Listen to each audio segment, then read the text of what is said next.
Hey everybody, hope you're all doing well. My name is Steven, and this is the Storytime channel. Today we have some malicious compliance stories, and our first story of the day is by Salvapot. You want your money back on this item that is selling for 10 times what you're paying for, and you demand it now?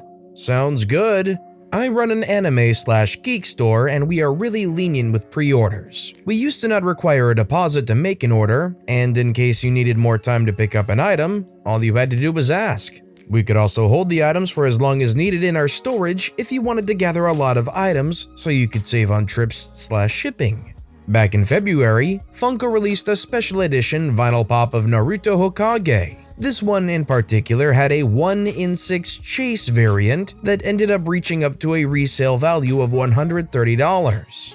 But the way I do pre-orders is that if you order 6 of the same piece, you are guaranteed a chase. But if you only order 1, you still get a 1 in 6 chance of getting the chase. I just mix them up in random boxes and do a public stream raffle on social media so everyone knows who won the chase, and I get good publicity that way. A client ordered just 1 and left $5 as deposit. The piece was $15. This particular client won the raffle, along with several other clients, but he wasn't that interested in picking it up or paying for the rest of it. I sent him a message letting him know that he had won the special variant and had a week to pay it or he will lose his pre-order. At first he was angry because he wanted the normal version, not this yellow thing, but we explained we could change it if he wanted, but that this one was far more valuable. He said he asked his son, and his son wanted it anyway, but asked for more time to pay, so we gave him 1 more week. Then he asked for another week, and another. Then we had to close the store for a time for, 2020 reasons.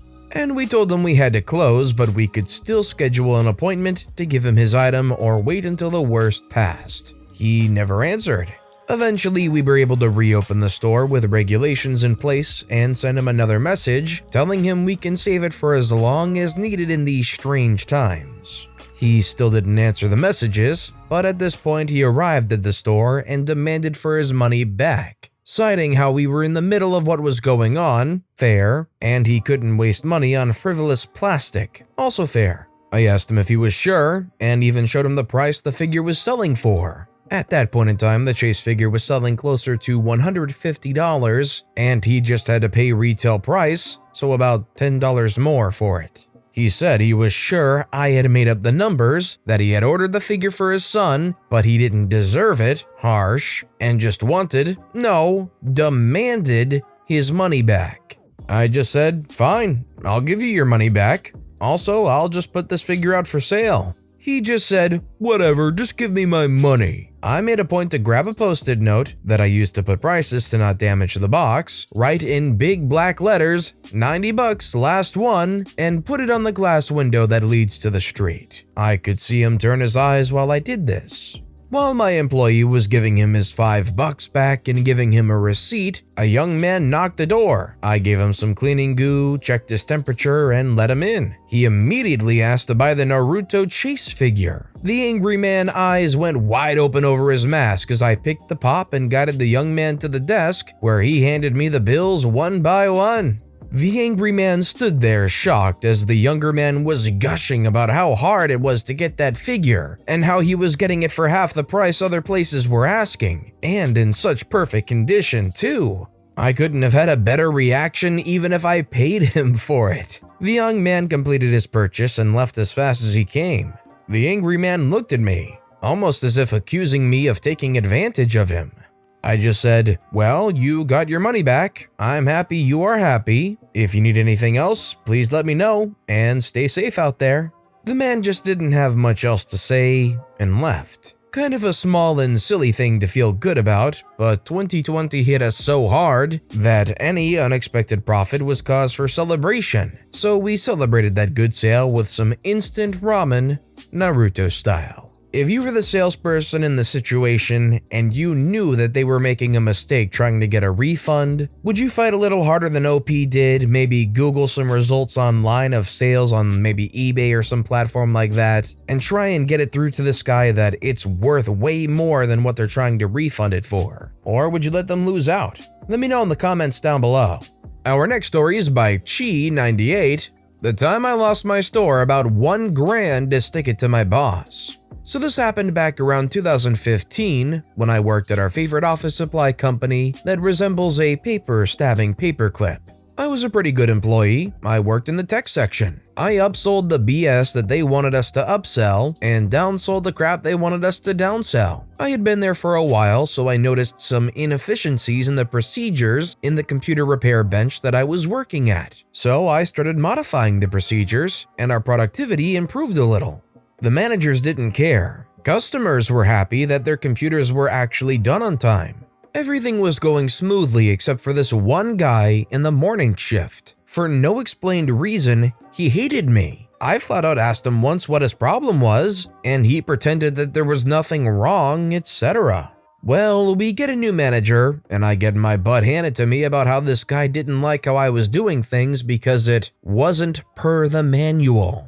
When I explained that it was because of me that our on-time numbers went up, she didn't care and told me to stick to the employee handbook. Cue my malicious compliance. Later that day, or the next, I noticed this husband and wife rolling to the cash register with if memory serves me right, a $1,000 printer. Now, employee training explicitly states that if a customer is going to make an unwise purchase, that you should coach them in finding the correct item. The logic behind that being that if they realize you help them save money, they'll be willing to return. So I politely approached them, greeted them, and proudly watched the steam come out of my manager's ears when they happily walked out with a $35 printer instead.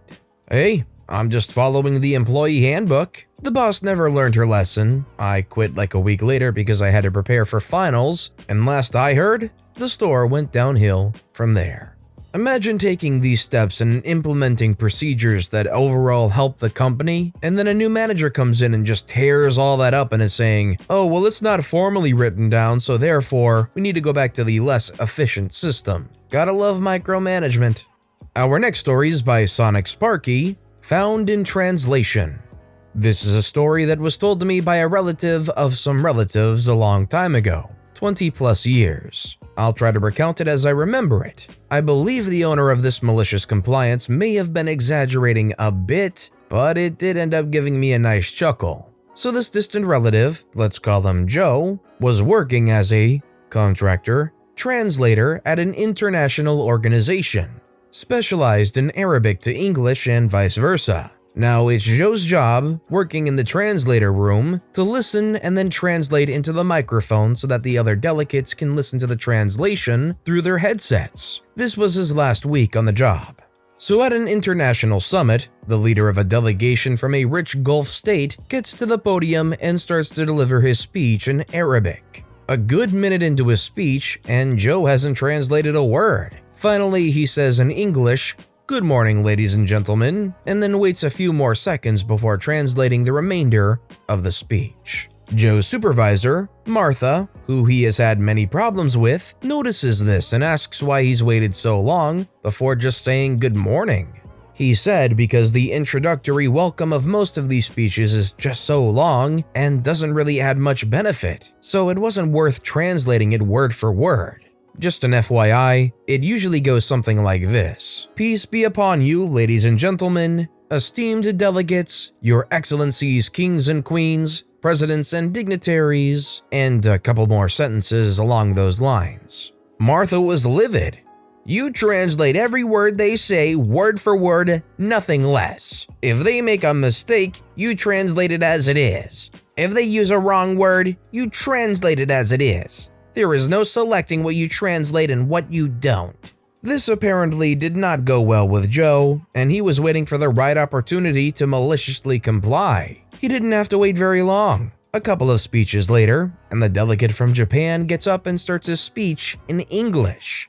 Now Joe had to translate everything from English to Arabic. Towards the end of the political speech is the line, "We are very supportive of any and all democratic principles. The election process is very important to the people of Japan."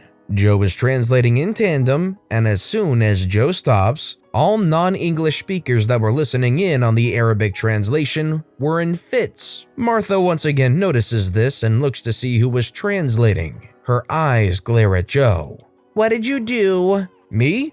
I translated what they said word for word."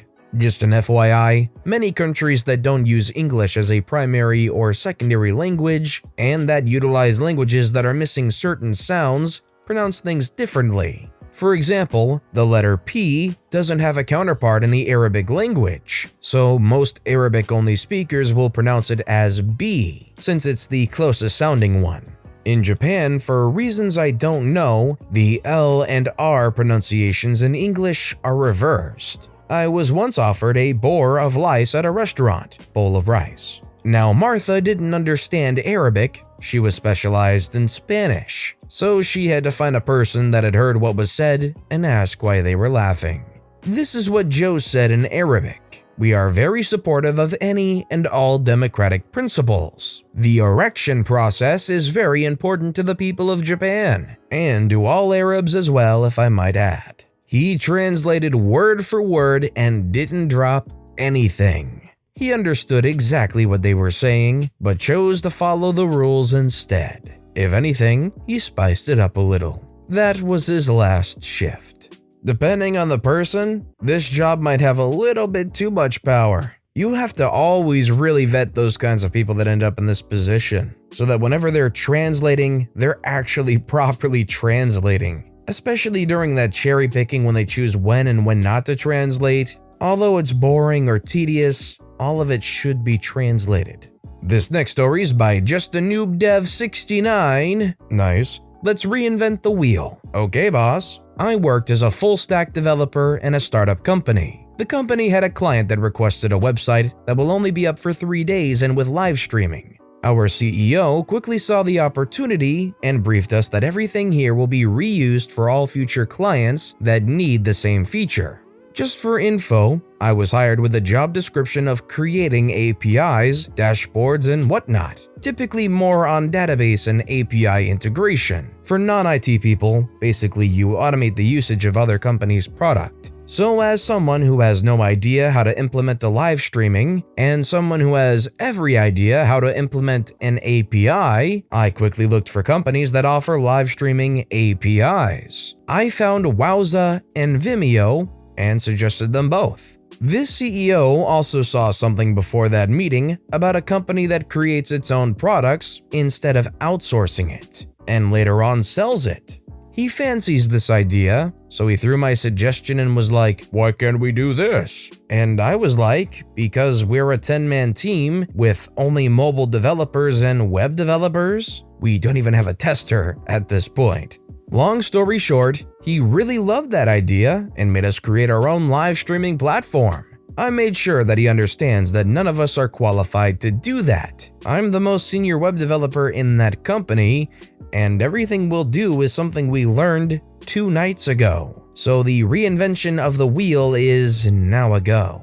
I managed to learn a bit about it and successfully made a working prototype. By my calculation, it would cost 20,000 Philippine pesos for the amount of expected users, on the expected live streaming time, on a 720p resolution. Using a much higher one would cost more. Note that this is almost the same as a 1-year subscription to Vimeo.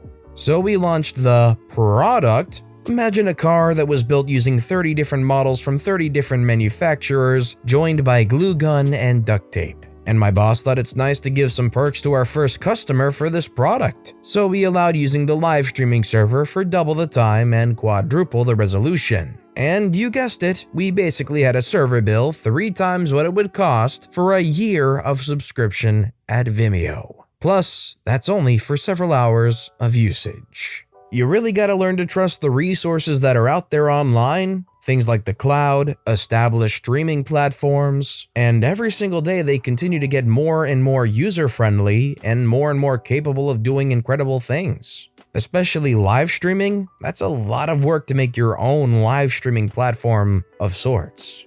And our final story of the day is by Mrs. Crocodile. I have to pay for gas for the car I barely drive? Okay. When I had graduated high school, I got a summer job that started early in the mornings. My older stepbrother, who was still living at home, also started a job early, but the days he worked were sporadic. I was going to get a new/used car before I started college in the fall, but for those few months would have to share the station wagon with stepbro. Outside of work commute, I never used the car because he would be out partying with his buddies every night. He'd just sleep at work where he was supposed to move boxes. We were supposed to alternate filling up the car, even with the unfair use. But he'd always lie about filling it up last time, and my stepmom got on me and said, "You use the car, so you have to pay gas." After that, I never drove that car again. I got up at 4 a.m. every work morning and rode a bike to and from work. Then the time came for the car to be filled with gas. Stepbro says, "Hey, it's your turn to fill gas again." I filled it last time. I say, "Nope, I haven't driven the car once. I've been riding a bike to work."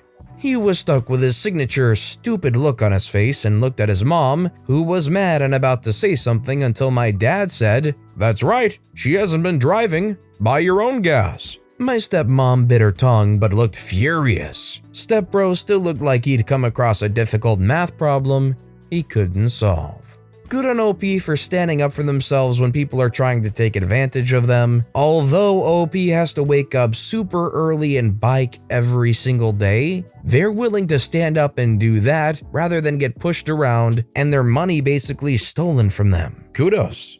But with that being said, that's all the time we have for today. So if you have a favorite story of the day, let me know which story and why in the comments down below. But besides that, if you enjoyed the video, please consider giving it a like, and if you haven't, subscribe and turn notifications on so you'll never miss an upcoming video. No matter what you do, whether it's just viewing the video, liking, subscribing, turning notifications on, I appreciate the heck out of it. Every little thing that you do helps the channel grow that much more, and I can't thank you enough for it. So until next time, I hope you all have a wonderful day, and I'll be right here next time on the Storytime channel.